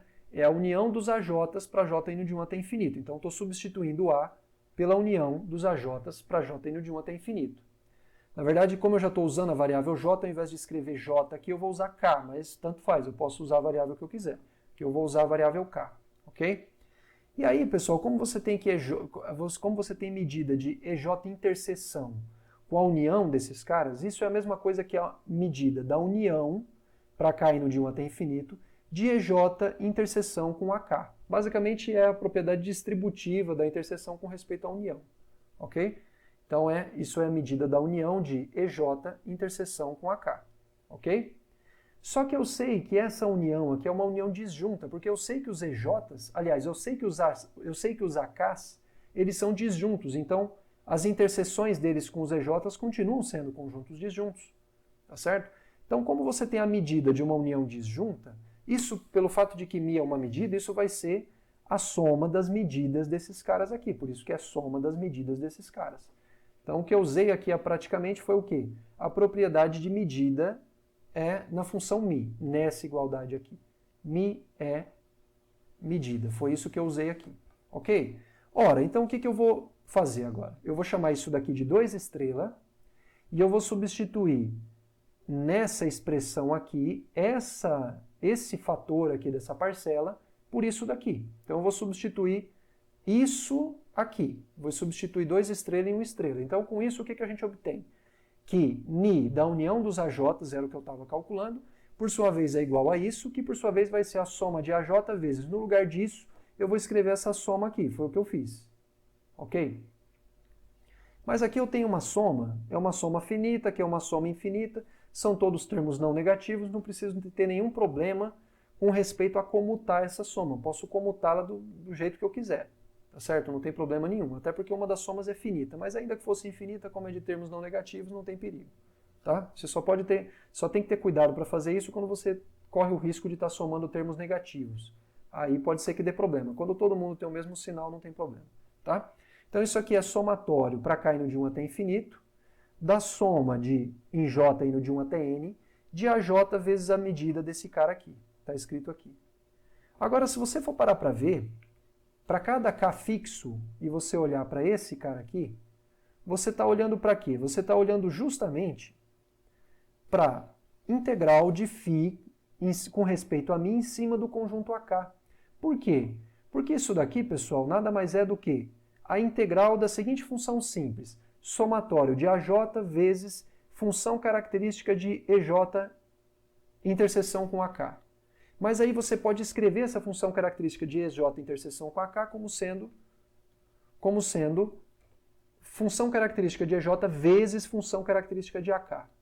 Como você está variando o J e o K é sempre o mesmo, você pode tirar em evidência a função característica de AK para fora. E aí o que vai sobrar para você é justamente a integral da função φ vezes a função característica de AK, o que por sua vez é igual a isso aqui. Então perceba que aqui no meio tem umas duas passagens aqui que eu estou pulando que eu peço que vocês tentem fazer. Certo? Não é difícil, é só fazer o que eu acabei de falar. Beleza? Então, no final das contas, medida, quer dizer, essa função ni calculada na união dos AJs vai ser o quê? Somatório para k indo de 1 até infinito da integral de φ com respeito a k. Mas aí que está. Você sabe que, por definição, esse cara aqui nada mais é do que ni de AK, por definição. Então, o que você provou? Que ni da união enumerável é igual à soma de ni dos caras. Aí você fala, professor, mas aqui o índice é K e aqui o índice é J. Você pode pôr o índice que você quiser. O que importa é que você está somando todos os nis de A1. Você está somando ni de A1 com ni de A2, com ni de A3 até o infinito. É isso que importa. O índice que você usa aqui não importa. Se você quiser escrever isso aqui como sendo somatório ni de AJ para J indo de 1 até infinito, não tem problema nenhum. Você pode usar a variável que você tem dentro do somatório, você escolhe do jeito que você quiser. Tudo bem, pessoal? Então, de fato, a gente provou que ni é uma medida. Por quê? Porque ni de uma união enumerável é igual à soma dos nis desses caras. Ok? Muito bem. Então, com isso, a gente definiu... a gente provou que realmente... A gente provou que vale aquelas 4 propriedades para a integral de funções simples, tá certo?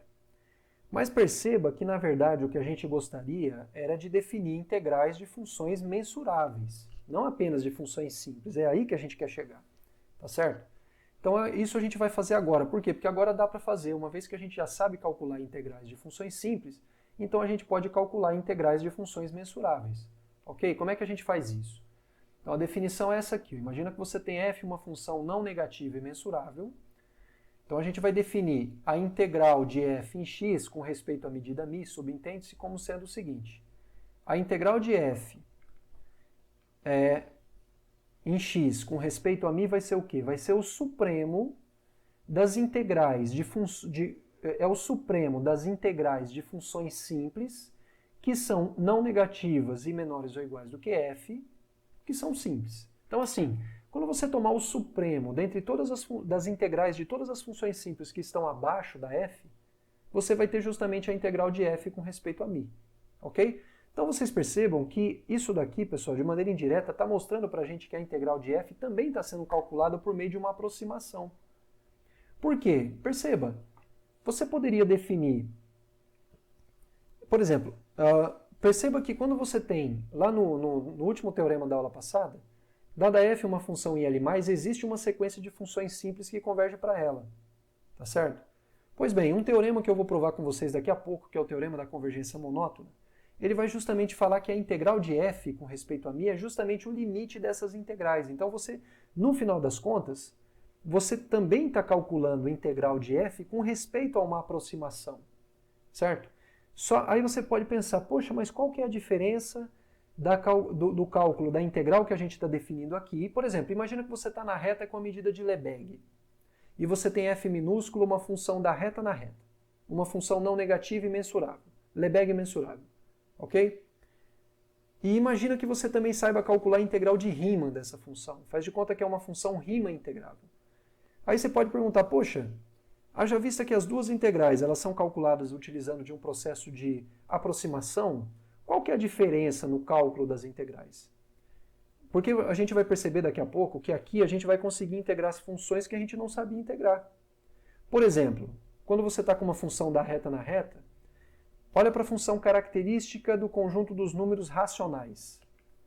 Depois eu vou falar isso com mais calma, tá? Mas quando você olha para a função característica do conjunto dos números racionais, o conjunto dos números racionais ele é um conjunto Lebesgue mensurável. Por quê? Porque ele é a união enumerável, porque ele é enumerável, de conjuntos pontuais. E esses conjuntos formados por apenas um elemento, por serem fechados, eles são Lebesgue mensuráveis, porque eles são Borel mensuráveis. Ok? Então, o conjunto dos números racionais ele é um conjunto Lebesgue mensurável. Então, segundo essa definição que a gente está dando, você vai poder calcular a integral dessa função aqui. Por exemplo, dentro do intervalo 0, 1. Certo? A gente vai conseguir fazer isso com respeito à medida de Lebesgue na reta. Só que a gente não sabia calcular essa integral com respeito à medida de... A integral de Riemann dessa função a gente não sabe calcular, de 0 até 1. Por que a gente não sabe calcular? Aí vocês lembrem-se lá do curso de análise de vocês, mas quando vocês calculam a integral superior dessa função, e eu estou falando isso usando a linguagem que é feito lá no livro do Elon de análise na reta, capítulo de integração, lá um dos últimos capítulos, a integral superior dessa função dá 1, enquanto que a integral inferior dá 0. Como as integrais superior e inferior não coincidem, essa função não é Riemann integrável, mas ela é Lebesgue integrável. Aí você fala, poxa, por que você pode calcular a integral de Riemann dessa função e não pode calcular a integral de Lebesgue? E não pode calcular, desculpa, ao contrário, por que você pode calcular a integral de Lebesgue dessa função e não pode calcular a integral de Riemann, dado que as duas integrais seguem um processo de aproximação? Olha, uma coisa que difere o processo de aproximação que leva à integral de Riemann do processo de aproximação que leva à integral de Lebesgue tem uma diferença fundamental que é o seguinte. Quando você faz a integral de Riemann de uma função, você faz uma aproximação tomando por base uma partição do domínio. É ou não é? Você considera uma partição do domínio, e aí você aproxima tomando por base a partição do domínio. Quando você considera uma sequência de funções simples que converge para uma função mensurável, que é o último teorema da aula passada, a gente constrói essas funções simples até sim tomando uma partição do domínio, só que essa partição do domínio está subordinada a uma partição do contradomínio. E essa partição, ela respeita o comportamento da f. Aqui você toma uma partição do domínio, você não está nem aí para f. Não interessa quem que é a f, você toma uma partição do domínio e olha para os retângulos lá que basicamente tem sim uma relação com a f, né, porque eles vão dar a altura do retângulo, mas a base deles é aquela lá. A base deles, a quantidade de elementos que você tem nessa aproximação depende única e exclusivamente da quantidade de pontos que você tomou na partição do subintervalo. Ao passo que quando você considera uma f, né, e encontra quem que é a sequência de funções simples que converge para ela, como é que era o processo? Primeiramente, tomo o número 2 elevado a n. Divide esse conjunto aqui em uma quantidade 2 elevado a 2n de conjuntos, todos eles de comprimento 1 sobre 2 elevado a n. E aí você olha para as imagens inversas de cada um desses subintervalos pela f. Aí a partição que você vai ter aqui do conjunto, ela vai respeitar digamos assim, vai respeitar o comportamento da f, porque ela está diretamente subordinada ao comportamento da f, ok? Então isso é pelo menos Então a função que está aproximando, ela é diferente. Ao passo que antes era uma função, não deixa de ser uma função simples também, e depois quando a gente for ver a relação entre a integral de Lebesgue e a integral de Riemann, isso vai ficar muito claro, tá certo? De fato, quando você calcula a integral de Riemann, você também está calculando a integral como sendo um limite de funções simples, não deixa de ser.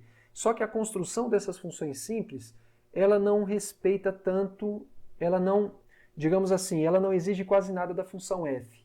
Como ela não exige nada da função f, ela não está linkada de maneira tão forte com a função f, então existe uma chance maior de você ter uma função que não é Riemann integrável, porque o processo de aproximação não respeita muito os diferentes perfis que a função f pode assumir.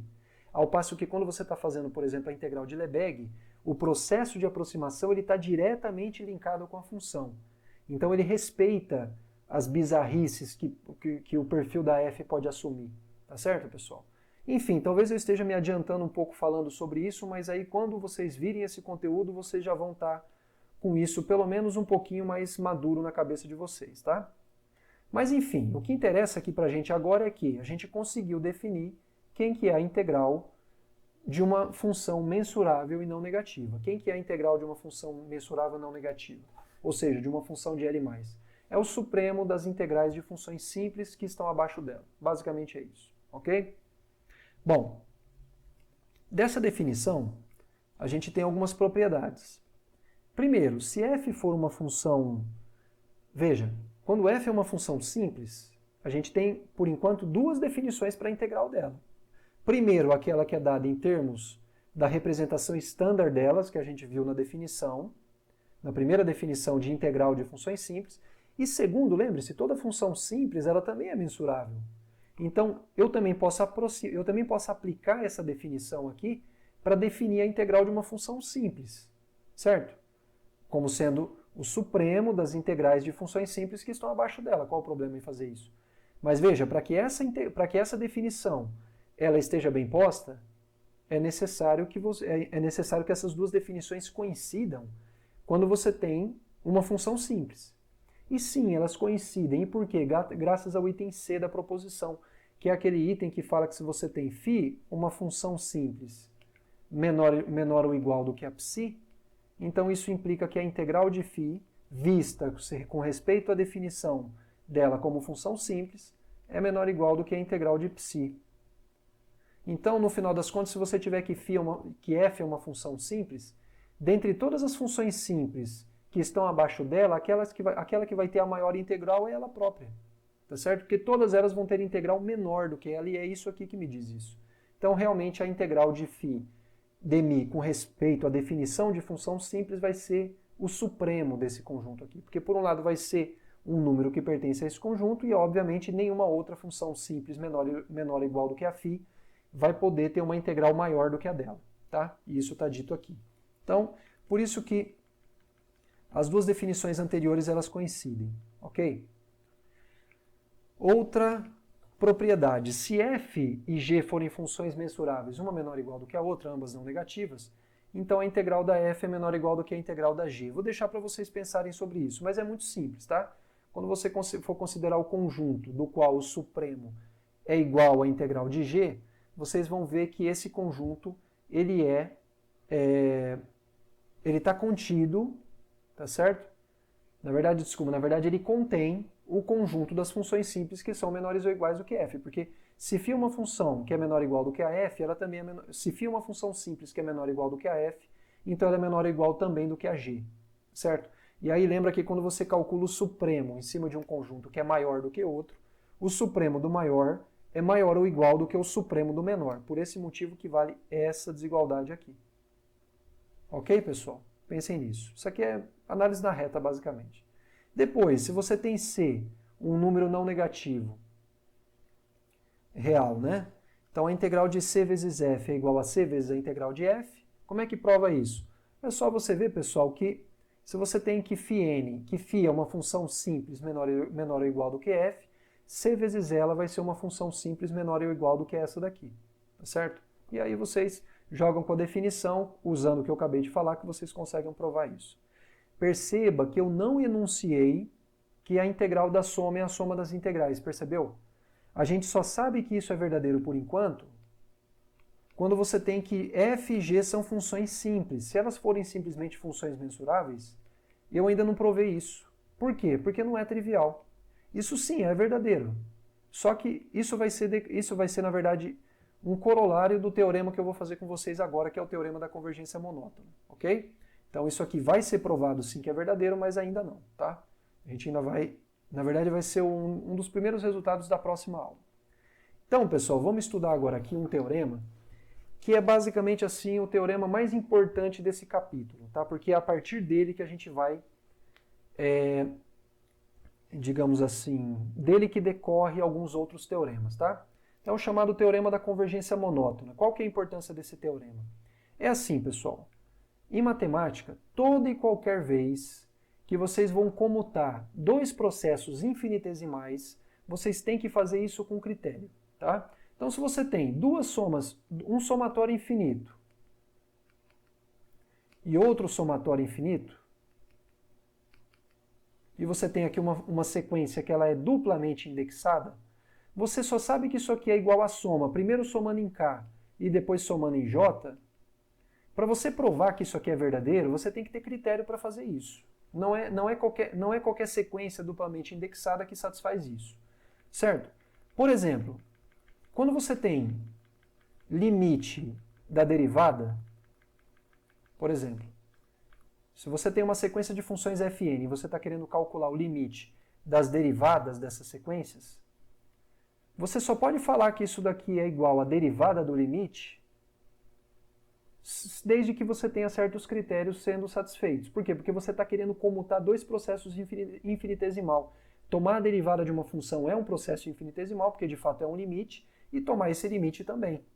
Da mesma forma, você tem muitos teoremas que falam sobre quando que você pode, por exemplo, calcular a integral da derivada. Então, por exemplo, quando que d dx de uma integral de uma f de xt dt, quando que isso aqui é igual à integral de d dx de f de xt dt? Ou seja, você está querendo comutar dois processos infinitesimal, derivada e integral. Isso só pode ser feito quando você tem certas hipóteses sendo satisfeitas, ok? Então não tem por que a gente pensar que aqui a gente poderia trocar integral com limite de uma sequência de funções de qualquer jeito. Não tem por que a gente pensar isso. Até porque isso é falso, ok?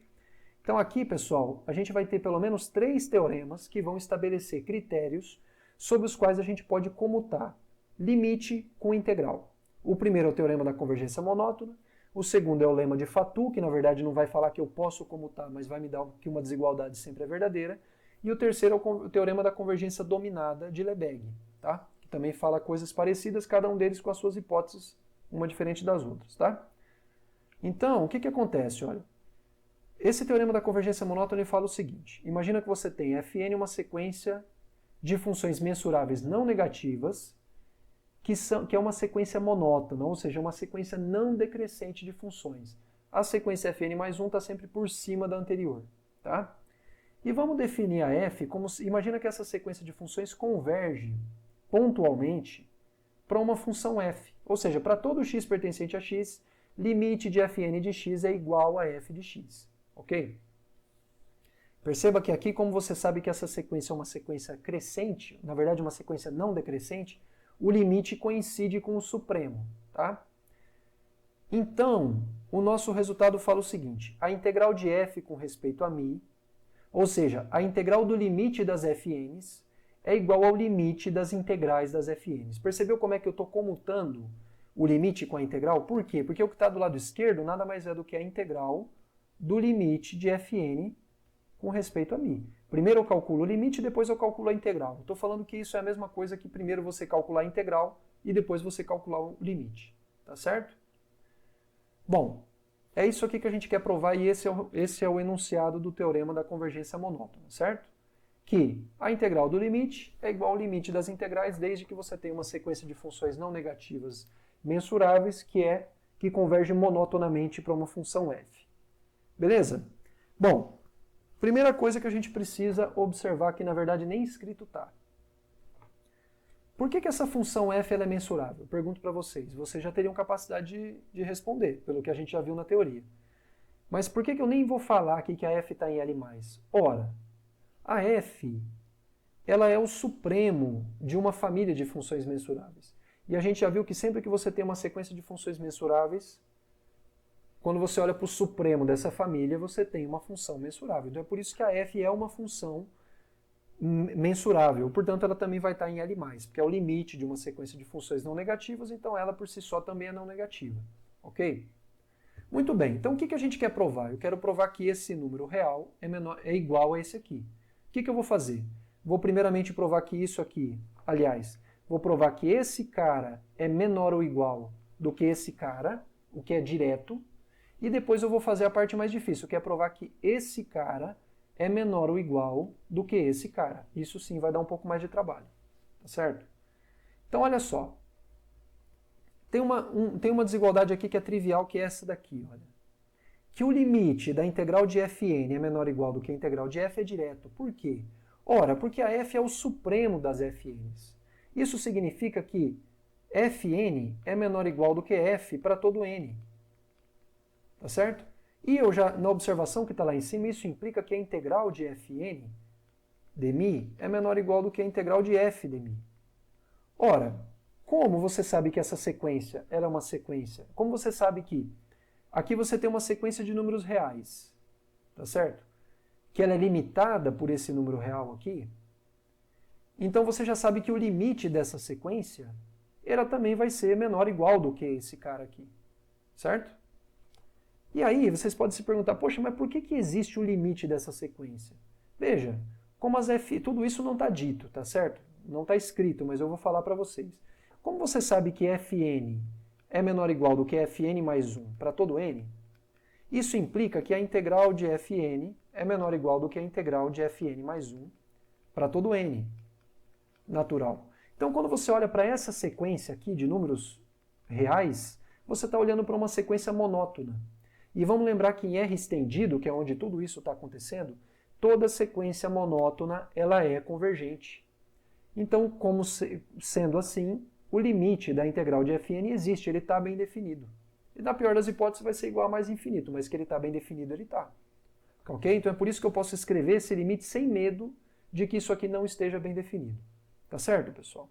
Bom, então isso tudo que a gente falou serviu para justificar que o limite da integral de Fn é menor ou igual do que a integral de f. Tudo isso com respeito a μ. Bom, vamos tentar provar a desigualdade contrária. Então vamos tentar provar que a integral de f é menor ou igual do que o limite da integral dos fn's, tá certo? Bom, como é que a gente faz isso? Aí o argumento ele é altamente não trivial. Ele é assim, você tira um negócio da cartola, faz um negócio e no final das contas você vê que dá certo, ok? Imagino que isso deu bastante trabalho para fazer para a pessoa que primeiro fez essa demonstração aí, tá? Bom, então para desigualdade contrária, o que a gente vai fazer? Vamos pegar alfa, um número entre 0 e 1 qualquer, e vamos tomar φ uma função simples menor ou igual do que f. Por quê? Veja, o que eu quero provar, pessoal, é que a integral de f é menor ou igual do que esse limite aqui. Mas a integral de f é o quê? É o supremo do conjunto das integrais, tomado em cima do conjunto das integrais de funções simples que são menores ou iguais do que f. Então o que a gente vai tentar primeiramente provar é que, quando você pega um elemento genérico do conjunto cujo supremo é essa integral, a integral desse cara, ou seja, esse número, é menor ou igual do que isso. Sendo assim, isso daqui vai ser uma cota superior para o conjunto cujo supremo é essa integral. Ora, mas o supremo de um conjunto, que por sua vez é essa integral, é sempre a menor das cotas superiores. Então, se esse número for uma cota superior do conjunto cuja integral é esse número, então isso significa que essa integral é menor ou igual do que esse cara. Porque a integral, por ser o supremo, é a menor das cotas superiores. Ok? Então esse é o motivo pelo qual a gente está tomando φ uma função simples qualquer, que porém esteja entre 0 e f. Ok? Muito bem, então, para cada n natural, o que a gente vai fazer? A gente vai definir aqui um conjunto, tá? É o conjunto dos n's, é o conjunto dos elementos de x que são tais que fn de x é maior ou igual do que alfa vezes φ de x. Ok? Perceba, pessoal, que esse conjunto aqui ele tende a ser não vazio. E por que ele tende a ser não vazio? Quando você olhar aqui na reta real, deixa eu usar... Não, tem muita coisa aqui. Deixa eu usar esse pedacinho aqui mesmo. Quando você olhar para a reta real e você olhar para o conjunto, para o número f de x, você sabe que esse número aqui, ele é o limite de fn de x. Então aqui eu tenho, digamos assim, f1 de x, f2 de x, f3, f4, f5, tá certo? E você sabe que a φ de x é uma função simples que está abaixo da f. Então você sabe que a φ de x está abaixo da f. Então alfa, como alfa está entre 0 e 1, você sabe que esse alfa vezes φ de x é ainda menor. Então digamos que é esse cara aqui, alfa vezes φ de x. É um número estritamente menor do que o f de x. Então necessariamente para algum valor de n, o φn de x, para poder se aproximar de f de x, uma hora ele vai ter que passar esse número aqui. E aí ele vai passar a ser maior do que ele. Então, é natural que para cada x em x, para n suficientemente grande, ele vai pertencer a um certo n. Percebeu ou não? Então, isso prova, no final das contas, que a união de todos os n's é igual a x. O argumento que eu acabei de falar para vocês, ele prova que, tal como definido esses n's, a união dos n's é igual ao x. Certo?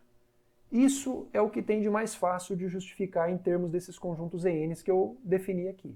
Então, vou repetir. Para cada n fixo, eu defino o conjunto n como sendo o conjunto dos elementos de x, onde fn de x é maior ou igual do que alfa vezes φ de x. O que eu tenho para dizer a respeito desses conjuntos n's? Primeiro, eu acabei de justificar para vocês que a união deles é o x. Segundo, esses conjuntos são mensuráveis, Por que eles são mensuráveis? Pelo seguinte, quando você tem, por exemplo, que é assim, φ é uma função simples, menor ou igual do que o f, né? E você perceba que a definição do n depende tanto do n que eu fixei, que me dá a função fn da sequência, quanto também da função φ simples que eu fixei menor ou igual do que f, tá certo? Então, é assim, φ é uma função simples, então é somatório de AJ vezes característica de EJ, de AJ, digamos assim. Bom, eu vou fazer o seguinte, eu vou justificar que quando φ é uma função característica de um conjunto, então a gente vai ver que o en também é uma função mensurável. Por quê? Quando não for, tá bom, então você vai escrever como sendo soma daqueles caras, aí você usa o argumento em cada parcela e você vai ganhar que o en é mensurável do mesmo jeito, tá? Então perceba uma coisa, quando φ é a função característica de um conjunto f, perceba que esse en nada mais é do que o seguinte, olha, quem que são os elementos que estão em en? São os caras, são os elementos de x, tal que fn de x é maior ou igual do que alfa vezes φ de x, ou seja, né? São os elementos de x de tal forma que fn de x é maior ou igual do que alfa vezes função característica de f aplicada em x, certo? Bom, esse x que você tomou que está em n, você tem duas hipóteses para ele. Ele pode estar no complementar de f. Por quê? Porque se ele está, veja, se ele está no complementar de f, essa função característica, quando você for se perguntar se para um cara no complementar de f, se ele está ou não em n, a resposta vai ser positiva, porque quando você for verificar se essa proposição é verdadeira para esse x, você vai verificar que sim, que ela é verdadeira. Por quê? Porque você sabe que essa função aqui, quando calculado nesse x que está em f complementar, isso aqui vai dar zero. Então, para você verificar que fn de x é maior ou igual do que esse cara, vai bastar você verificar que o fn de x é maior ou igual do que zero. Mas isso você já sabe, porque fn é uma sequência em L+. Então, todo mundo de f complementar naturalmente já está em n. Naturalmente. Agora, quando você está em f, para que um cara esteja em n, não são todos eles, você precisa que um critério seja satisfeito. Qual que é o critério? Essa proposição tem que ser verdadeira. Mas essa proposição aqui a gente simplesmente escreveu ela de uma maneira diferente. Veja, como você está em f, você sabe que a função característica de f, que por sua vez é o φ de x aqui no caso, né? Ela é igual a 1, então por isso você pode passar ela dividindo para cá, você não corre o risco de estar dividindo por zero. Então você sabe que fn de x é maior ou igual do que alfa vezes φ de x, lembrando que aqui eu estou no caso particular em que φ é uma função característica, sei somente se fn dividido por φ é maior ou igual do que alfa, que é o que está escrito aqui. É uma proposição equivalente, ok?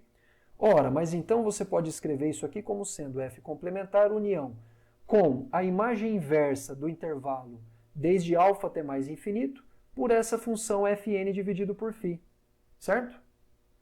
Só que tem uma coisa, essa imagem inversa, ela é um conjunto mensurável. Por quê? Porque esse daqui é um boreliano de R estendido, tá certo?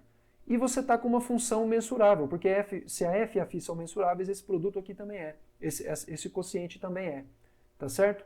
Então você tem a imagem de um conjunto borel mensurável por uma função mensurável, então isso vai te dar um conjunto mensurável. Ou seja, realmente o En é um elemento da sigma álgebra M, ok? Então o que você sabe desses conjuntos EM? Por um lado, eles são mensuráveis, por outro, eles são, você sabe que eles são encaixados, e por que eles são encaixados? Porque a sequência Fn é uma sequência crescente. Na verdade, é uma sequência não decrescente. Então, se x está em En, você sabe que fn de x é maior ou igual do que isso. Só que o fn mais 1 é ainda maior, porque fn de x é menor ou igual do que fn mais 1 de x. Então, é óbvio que se um cara está em En, ele também está em n mais 1, e por isso que você sabe que essa sequência é encaixada. E, por outro lado, você sabe que a união dos N's é igual a todo x, e a justificativa eu já tinha dado lá em cima. Tudo bem? Ora, então, o que acontece? Quando você for calcular a integral de fn com respeito a μ, isso vai ser maior ou igual do que a integral de fn em cima desse conjunto n. Óbvio, porque você tem uma função não negativa. Quando você integra num pedaço do domínio, você está ficando com algo que possivelmente seja menor, mas jamais seja maior. Por isso que é menor ou igual aqui. Ok? Mas por definição, pessoal, quando você está em cima dos elementos de En, a Fn é maior ou igual do que alfa vezes φ, porque isso está na definição do conjunto En, olha aqui, tá certo? Então você pode trocar o F por alfa vezes φ, e o alfa você pode tirar para fora, tá certo? Mas vamos lembrar, pessoal, que cada função simples, ela define uma medida, e a gente provou isso no item 4 da proposição anterior, daquelas propriedades lá de medidas, de integrais. Então, no final das contas, essa integral aqui ela é maior ou igual do que alfa vezes ni de En, onde ni ela é a medida que pega um elemento da sigma-álgebra M e leva na integral de φ com respeito a mim em cima desse conjunto. E vamos lembrar que eu já provei com vocês que ni é uma medida. Ora, por ser uma medida, quando você tem uma sequência, por ser uma medida, ela satisfaz aquelas 4 propriedades de medidas que a gente provou, acho que na terceira aula do curso, que ela é monótona, subaditiva, contínua inferiormente e contínua superiormente, tá certo? Então, como ela é contínua inferiormente, já que você tem uma sequência encaixada de conjuntos cuja união é x, então você sabe o quê? Você sabe que ni da união dos En's é igual ao limite de ni de En, certo?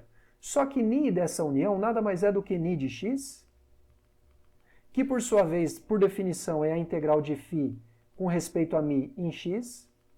E do outro lado, limite disso aqui, por definição, vai ser o quê? Limite da integral de φ com respeito a n. Por definição, isso. Quando n vai para infinito. Muito bem, pessoal. Então, pela continuidade inferior da medida ni, né, segundo o que a gente viu, o que a gente fez foi provar que, de fato, o limite da integral de Fn de μ, quando n vai para infinito, é maior ou igual do que alfa vezes a medida ni em x. Correto ou não? Porque, veja bem, quando você toma aqui dos dois lados o limite, do lado esquerdo você vai ficar com o limite da integral de Fn com respeito a μ, e do lado direito você vai ficar com o limite de alfa vezes a medida de n, tá certo? O que, por sua vez, haja vista que haja vista que a gente provou essa igualdade aqui em cima, como o limite da medida de n é justamente igual à integral de φ em x com respeito a ni, que nada mais é do que isso daqui, né? A medida ni em x, quando você multiplica por alfa dos dois lados vai ficar assim, né? Vai ficar alfa vezes medida ni de x, ok? Ou seja, isso daqui, no final das contas, deu o quê? Que o limite da integral de Fn com respeito a μ é maior ou igual, tá certo? Do que alfa vezes a integral de φ com respeito a μ. E perceba que isso aqui vale para todo alfa entre 0 e 1. Ok? Ora, mas como vale para todo alfa entre 0 e 1, então também vai valer para alfa igual a 1. Tudo bem? Aí é um resultado bastante simples, né? Se você supor por contradição que para 1 não vale, então você vai conseguir contradizer isso daqui, tá certo, pessoal? Você vai chegar num absurdo, né? Eu já fiz algumas vezes esse tipo de argumento com vocês aí. Então, já vista que essa desigualdade ela é válida para todo alfa entre 0 e 1, então ela também tem que ser válida para alfa igual a 1. Tudo bem? Ou seja, o que a gente provou no final das contas? Que o limite da integral de Fn de μ é maior ou igual do que a integral de φ com respeito a μ. Ou seja, a gente provou isso aqui. Ou seja, a gente acabou de provar que esse número aqui, olha, esse daqui, ele é uma cota superior para o conjunto cujo supremo é a integral de f. Ora, mas como a integral de f é a menor das cotas superiores, então segue essa desigualdade, que era justamente atrás da qual a gente estava. Tudo bem, pessoal? Então, basicamente era isso daí que eu queria falar para vocês. Isso finaliza a demonstração do teorema, né? Porque a gente provou que vale as duas desigualdades, portanto isso aqui na verdade é uma igualdade, tudo bem? E aí com isso a gente prova o teorema da convergência monótona, cujos corolários, cujas consequências a gente vai explorar na próxima aula. Tá certo, pessoal? Valeu, obrigado e a gente se vê na próxima aula. Até mais.